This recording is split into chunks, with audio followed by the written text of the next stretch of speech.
Veluska never had the stomach to visit Dad at work. Didn't like the smell of blood, bowels, and boils. Every form of injury that could exist existed in the hospital tents. Even all these kilometers from the front, there was still injured soldiers and still people who needed medical attention. The tents always smelled. The smell of antiseptic, blood, illness, vomit, shit, urine, and sweat. In the tents, Veluska was always scared to go inside. At first, I thought it was because he was scared of the injured soldiers. Soldiers with exposed organs, muscle, and bone to the air while surgeons desperately tried to remove metal shrapnel and sewing together the skin. Medics dabbing at the blood, pus, and shit trying to keep it from drowning the organs. Grown men, women, and adults with pain barely numbed, staring at the ceiling, desperate not to look down, singing desperate songs or chatting with someone else, trying not to think about what was happening to their own body, just behind the thin sheet keeping them from seeing their own surgery. Or then there was those who hadn't been treated yet. The grown soldiers who were meant to be the strongest and most dangerous people in the nation, who screamed and cried like babies from their injuries. Bloody clothes obscuring their injuries, but not completely keeping the wound from the light of day. And as scary as the screamers were, they were nothing compared to those in shell shock. A woman who was screaming at the surgeons to save her baby while they were pulling out shrapnel and placenta out of her belly was loud and scary to make eye contact with, but at least she still had life and a fight inside of her. She had a chance of surviving and could escape fates worse than death. There were many different types of shell shock. Those who would start crying at the sound of a dropped scalpel, those who would be stuck in a dead-eye stare, and those who didn't respond to any input. Some didn't flinch when pricked. Some wouldn't drink unless the glass was placed up to their lips, and others would die of thirst or starvation without medical help. I had delivered fresh towels to Dad when he performed surgery on someone with shell shock. Even without ether or whiskey, he stayed still while he was cut open and sewed back together to remove his gallstones. Father explained to me it wasn't that they didn't feel pain, it was that their bodies had been in so much pain and danger that it didn't know how to react anymore. A fight-or-flight instinct doesn't help when you're hiding in a trench, unable to run away, unable to fight back. When you are in the fight so long that your body and mind simply can't comprehend being away from the fight. It was these patients that I was asked to help with. The nurses, medics, doctors, and surgeons were scared to be in the same room as them. I think looking at the statue-still patients made them feel how vulnerable their lives truly were. That if the strongest people could be reduced to crying children or petrified statues, then so could they. I would have to feed them, give them water, clear away their bedpans, change blankets when possible, and my most important job was to sing to them or read them stories. Father had a copy of children's and household tales written by the Grimm brothers that I could read. I could also make up my own stories. Stories about snakes in the sky, of fish learning to build tunnels underground, tales of trees that would reach above the clouds. It helped at least some of the shell-shocked patients into being able to care for themselves, which would mean that their lives would be spared when the Civil Legion visited on this every second Saturday of the month. The Great War had stretched many resources very thin. Marcomannia barely had resources for the soldiers and citizens who were productive for the war, and Bathory had already declared any that were unable or unwilling to contribute to the war effort could be imprisoned, executed, or harvested, all depending on the state the shell-shocked soldiers were in, would dictate their fate. A fate that Father tried to hide from me, but fates that I still heard from the hushed whispers. The luckiest ones, the ones with wealthy or well-connected families, were sent to the asylums, where they may get help, or where they were forgotten. But at least they would be fed, clothed, and sheltered, without having to worry about the war anymore. The unlucky ones, the ones who could still be a little productive, but had no one strong enough to protect them, were sent to the prisons, where they would grow food, assemble bullets, or do other dangerous jobs that were still needed for the war effort. They often didn't live long, and those that did had their shell shock worsen. Those who had nothing productive left to offer, who were said to be useless to the government, but were lucky enough to have their organs or flesh too damaged or infected to be used, would be executed, their blood simply drawn from their bodies and taken away from the civil legion off to Bathory in her castle, their bodies thrown into a communal grave that would be covered and unmarked, their remaining relatives never knowing what happened to them. The least lucky of the shell-shocked, those who wouldn't react, but who still had healthy skin, healthy organs, they had one last service to their country before execution. Marcomannia had many lost sons and daughters in the front. Those left behind in the home weren't having children quickly enough to replace those that were lost. They just weren't, and no amount of tax credits or slight increases in rations was changing people's minds. Unfortunately, Bathory had an elegant solution to this several decades ago. Men and women don't need functioning minds to have children. They just needed functioning organs, functioning loins, and Bathory's midwives could simply take care of the rest.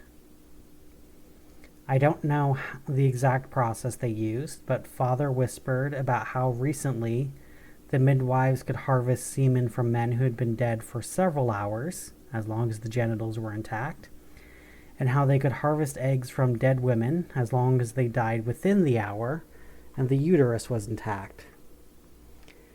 And when the men and women who were harvested could no longer be used to produce more children of Marcomannia, they were drained of their blood, their skin, and organs taken to be given to the wounded, regardless of their wishes in life, and whatever couldn't be used was dumped into a pit to be burned, not even ashes given to any mourners. Entire generations of children, conceived by parents that didn't know they had conceived children. Entire generations of children harvested for their country. So when I was asked to read and sing, I read and I sang. No matter how eerie it felt, no matter how creepy their stares at me felt, I knew that in my heart that if I didn't try to help them, that no one was going to help them, and that they were going to be doomed to terrible fates. Valeska could never visit this place. The pain and hurt always hurt him too much to be around. He said being around the sick and the hurt made him feel both sick and hurt. So he usually spent his time in the market with Mother. As we traveled through the dark tunnel that was outside of the door, I could smell the familiar smell of antiseptic, blood, suffering, and infection. A familiar smell that I knew well. When I turned to Valeska, his scrunched up face showed that he hated the smell, but he couldn't hold his nose with one hand in my hand and the other on the wall, my left hand on the left wall, and my right hand in Valeska's left hand as we finally stepped into the light and we saw the newest haunt and the proof that it was the pumpkin house that we were in. The space we were in resembled the field hospital, but like it was from a nightmare. Every bed was full of patients, and the patients were all in terrible shape. Their bandages were barely covering their wounds, and full of blood to the point it was useless to keep the patients safe. The exposed wounds to the air were pulsing and bleeding to the floor. The floors were filthy with blood, organs, and flesh. And the worst part was the patients. The patients were silent. I saw a grown man with a missing eye with no bandage protecting the socket. A dark hole inside of his skull open to the air and the world. His remaining eye stared into the distance, not because he was free of pain, but because his body had given up on responding to pain a long time ago. Valeska saw the patients, and he focused his eyes on his feet, not wanting to look towards the patients. "This isn't right, this isn't right, this isn't right," he said, and he kept saying as I approached the patient closest to me. I wanted to reach out and hold him, but seeing how bad his wounds were, and how poorly he was treated, I could only have one thought in my heart as I saw him, and all of the other patients in the hospital. "He's already dead," I said, stopping just short of the patient, his eye still not responding to me. I had seen death in the hospital before, just as Valeska had seen death in the apartment, and those deaths were very different types of deaths. The man I was looking at wasn't technically dead. He was still breathing, his heart was still pumping, but there was nothing that could be done to stop his death. The wounds would turn septic if they didn't already. His blood would become poison, and even if by some miracle he survived all of that without medical intervention, then he would be killed by the Civil Legion. The little red tag on his IV bag confirmed it. A "do not treat" tag. I remember that being something that Dad explained to me a few times while Valeska slept.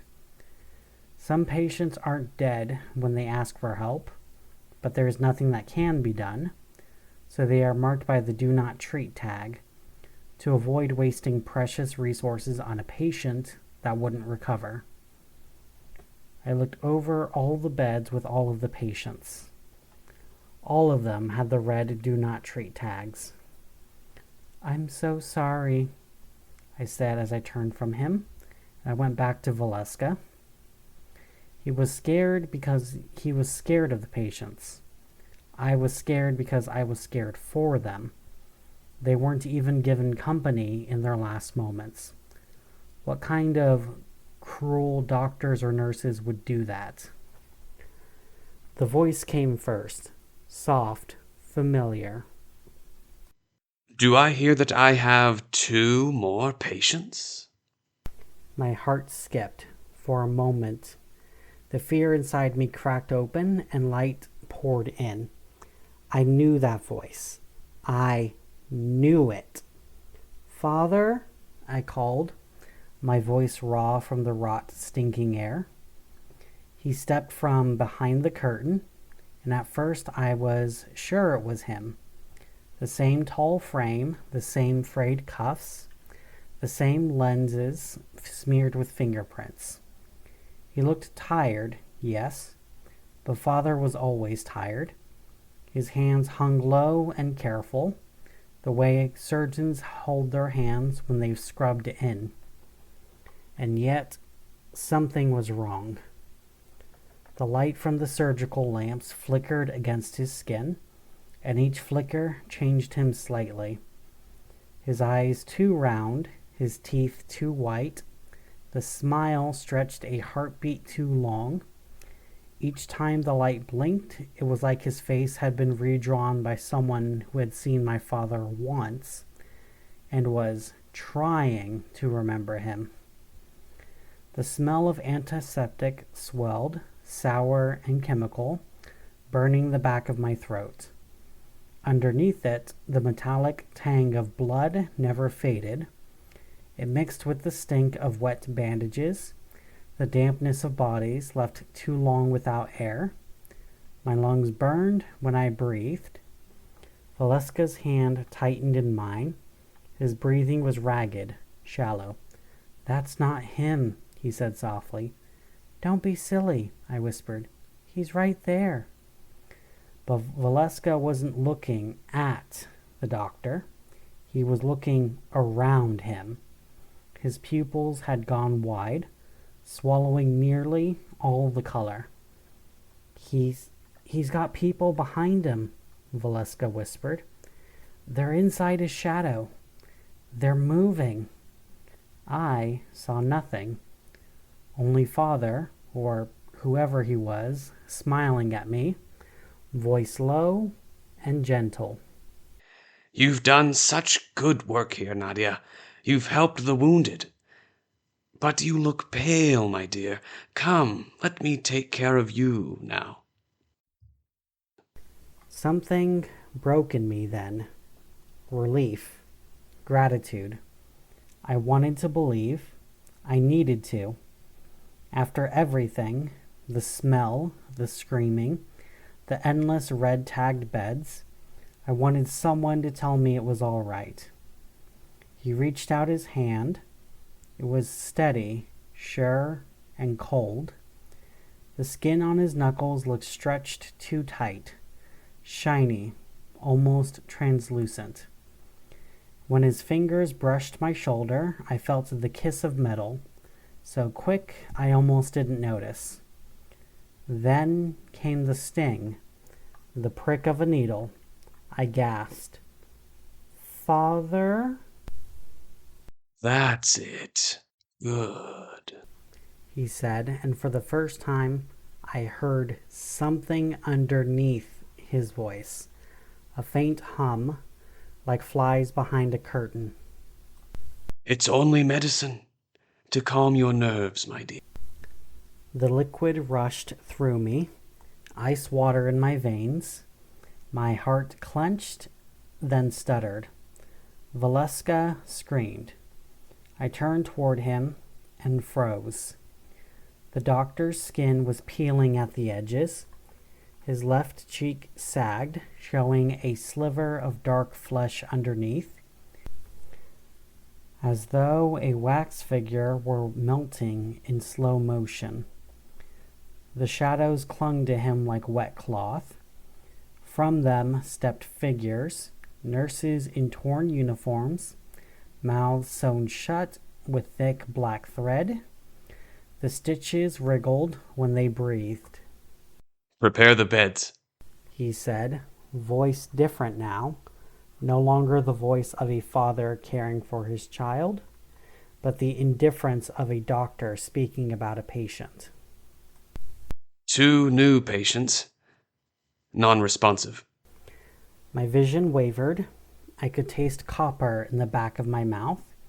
The air buzzed like flies swarming over meat. We ran. The corridor was endless, walls made of stitched canvas and rusted metal poles. The lamps above swung gently, dripping wax or oil or something that wasn't either. To me, it looked like a field hospital in collapse.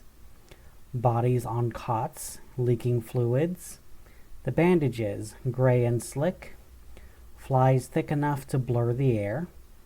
The floor was a paste of blood, mud, and antiseptic powder that crunched like ground bone. To Valeska, it was worse. I could see in his face, in his eyes, what it was he saw. He saw the souls, pale and shriveled, crawling half out of their bodies, mouths yawning open without sound. One soldier had no head at all, yet whispered prayers through the hole in his throat. Another clutched his own heart in his hands, still beating faintly, weeping over it like a dead child. He shouted things I didn't understand.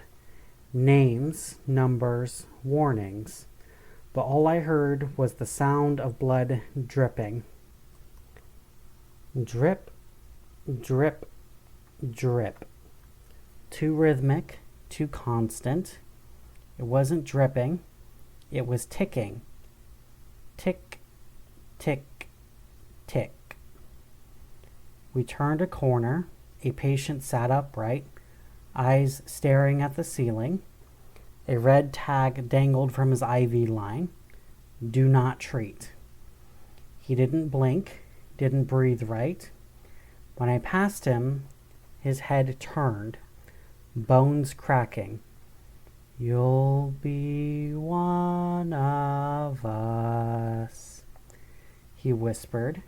His voice sounded like air escaping a corpse. His hand snapped forward and caught my wrist. The flesh was cold and slick. When I tore free, his fingernails sliced me open. My blood mixed with his. The smell, oh gods, the smell. Iron, ozone, and rot. Like the moment after lightning, when the world was burnt. Valeska pulled me onward, panting. They're following us, he said. The ones in the beds. They're watching. I looked back, and he was right. Every patient had turned their head in perfect unison. 100 pairs of dead eyes tracking us through the dim light. No, not tracking us. Just tracking me. Tracking the one who was full of that strange syringe that was slowing down both my body and mind. We found an empty row lined with red tags. The air was still here. No nurses, no movement, only the quiet hum of oil lamps and the soft flutter of dying flies. My heart and breath slowing as I looked up and down the row, the bloody beds looking more and more tempting for me to rest on as the drugs made me more and more exhausted. They don't look here, I said, voice shaking. They've given up on these ones. They won't see us if we stay. We crawled under one of the beds, both of us fitting beneath the bed. The floor was sticky. Something soft brushed my cheek. A finger or a strip of skin. The stench was thick enough to chew. Valeska pressed his ear to the ground, his eyes unfocused. They're counting, he whispered. Under the floor. They're counting us down. Stop it, I hissed, trembling. Please, stop. They're saying our names, he said. Nadia, Valeska, 23 and 24. The lamps above flickered again. The light pulsed like a heartbeat. Then came the footsteps, soft, slow, deliberate. And the humming, low, tuneless, motherly. The nurses emerged from the haze, faces veiled in gauze, soaked red at the mouth. Their hands gleamed white, holding trays of needles and bone saws. One leaned close to our bed. Her breath smelled of bile and perfume. Such a pity, she said sweetly. Too weak to survive. Another replied, voice muffled through cloth. Not worth harvest. No blood, no milk, no marrow. Waste. I tried to scream, but my throat wouldn't move. My jaw locked, my limbs heavy. Another needle stabbed into both of our arms. Our bodies paralyzed. They lifted us with practiced care, sliding cold hands beneath our necks and knees. placing us on the beds marked with the red tags. The sheets around us were damp, slippery. When I glanced down, I saw my own braid trailing over the stretcher, and beside me, Valeska's hands, limp and pale, already folded over his chest. We were being carried, and we were watching it happen. The doors at the end of the hall opened with a sigh. The cold air spilled in, thick with the smell of wet soil and decay. The crooked cemetery waited outside, rows of half-dug graves and tilted markers, all glistening with rain and blood. The sky above was the color of clotted wine. They hummed as they carried us, the song rising and falling like a lullaby for the damned. Sleep, little children, the harvest is done. The doctor is proud of the work you've become. They laid us in the pit, soft, sinking into the mud. I felt the dirt fall, warm and sticky. Valeska's hand found mine, weak but alive. Are we dead? I whispered. He looked at me, tears cutting through the grime on his face. No, he said, but they think we are. As the soil closed over us, I could hear the beeping again. Not machines, not hearts, just the slow, patient ticking of something counting us down. The shovels didn't clang against stone. They hissed. Each scoop of earth slid down like wet tongues, packing tight around our bodies. The dirt was hot, wrongly hot, steaming from beneath, and when it touched my breath, it burned like fevered breath. Above us, the nurses moved in a circle, their gauze faces glowing pale in the dusk. I could see them through the thin film of mud over my lashes, white shapes swaying, hands linked by veins instead of cloth, needles gleaming at the ends of their fingers. Their humming grew louder, blending with the wind and the faint chime of glass instruments somewhere far inside the hospital. Valeska's hand squeezed mine once more, then again, slower. His lips moved, barely. They're praying, he whispered. I couldn't breathe without swallowing mud. The taste was iron and ash, as if the ground itself had been steeped in blood. Every breath scraped my throat raw. They think we're dead? I whispered. Valeska shook his head, eyes wide.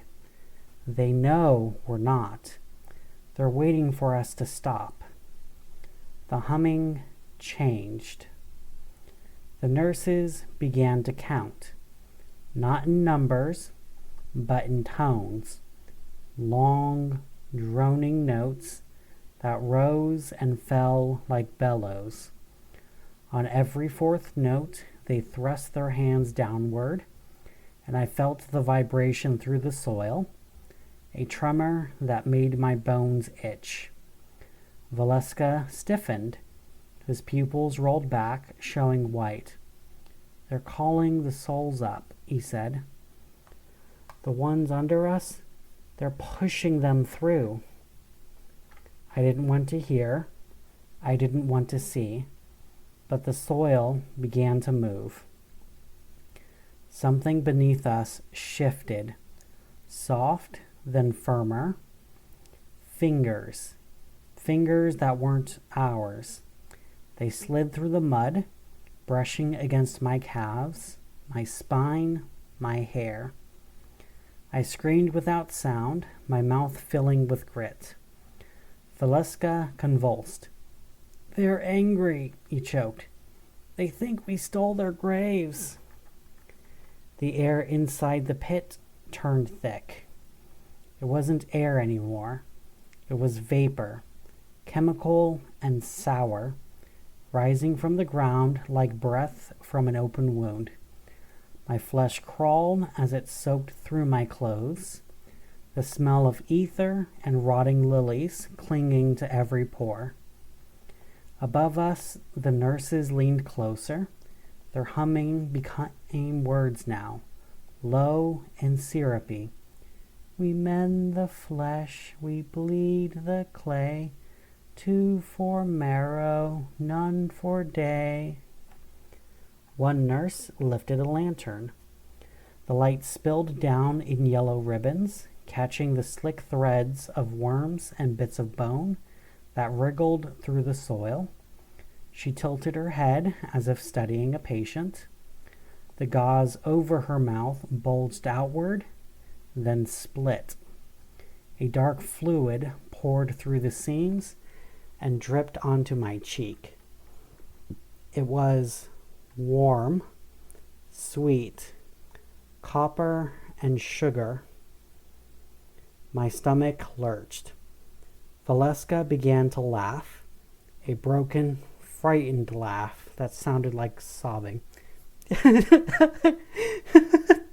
They think it's baptism, he said. They're washing us into the earth. I tried to move, to claw upward, but the mud clung to me like a second skin. Each time I exhaled, the dirt closed tighter. I could feel my ribs creak. My vision tunneled until all that remained was the pulse of the lantern above, a single bleeding sun. Valeska whispered something, maybe my name, but the dirt muffled it.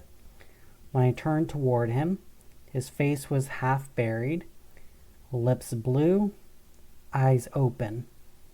He was staring at something past me, into the soil itself. What is it? I tried to ask, though I wasn't sure if any sound came out. They're smiling, he said. All of them beneath us. They're smiling because they remember. Then his head dropped forward, and for one perfect moment, the world was silent except for the rhythm of the nurses' chant. Their voices rose like wind through hollow throats.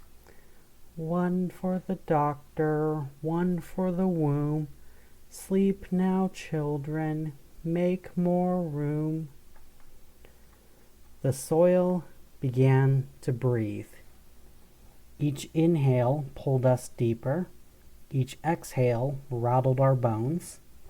I felt the pressure on my chest ease, just enough to gasp, and the air that entered smelled of hospitals and graveyards, a mother's perfume from years ago.